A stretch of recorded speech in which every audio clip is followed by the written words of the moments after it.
Hello everyone, my name is Sean O'Boyle. I'm going to be doing gun control in Texas as my topic for my video journal assignment in Texas politics. Some background information that I found is the United States is ranked number 1 in gun ownership with an estimated 20 million to 350 million guns. The national gun ownership is at 33%, with Alaska at the highest, sitting with 61.7% and Delaware at the lowest with 5.2%.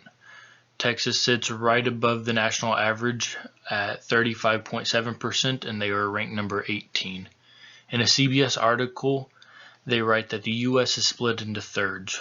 1/3 owns a gun, as the data above shows. Another third plans on getting a gun in the future, and the final third can't imagine ever owning a gun. For the importance of the topic in Texas is that it is mentioned in the state constitution. It says every citizen shall have the right to keep and bear arms in a lawful defense of himself or the state, but the legislator shall have the power by law to regulate the wearing of arms with the view to prevent crime. Now, 44 of the 50 states in the United States mention the right to bear arms in their state constitution. Another important factor is that Texas does lead the nation in registered guns with an estimated number just under 600,000. Also, in the past 4 years, there has been 2 mass shootings in Texas that have resulted in more than 20 plus casualties.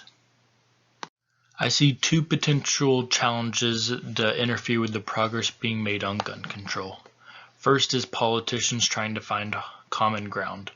On one side, we have Beto O'Rourke, a former member of the House of Representatives and more recently a 2020 Democratic nominee for president, say, "Hell yes, we're going to take your AR-15s, your AK-47s."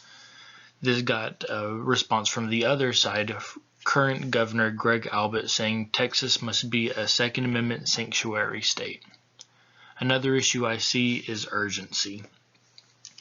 In a report done by the CDC, they found just under 500,000 deaths by firearms, including accidents, homicides, and suicides. This made up 1.3% of American deaths during these years. Changes that can be made. The Dallas Morning News teamed up with UT Tyler to make a poll on gun control. Their poll is over 2,000 Texas citizens, and they found that 21% support and 65% strongly support background checks for gun buyers. They found 25% support and 43% strongly support law enforcement imposing red flag laws on people they deem dangerous, as well as 18% support and 40% strongly support the ban of high-capacity ammunition clips. Some potential criticism that I can see these changes facing on one side of the aisle is not enough changes being made and more can be done.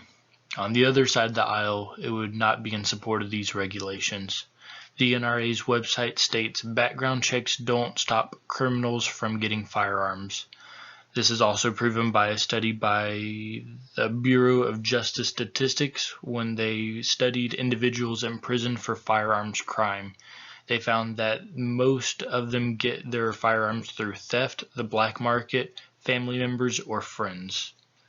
As also an issue with this is red flag laws can be wrongly abused by citizens, and with high capacity magazines, it will only prevent a rare events.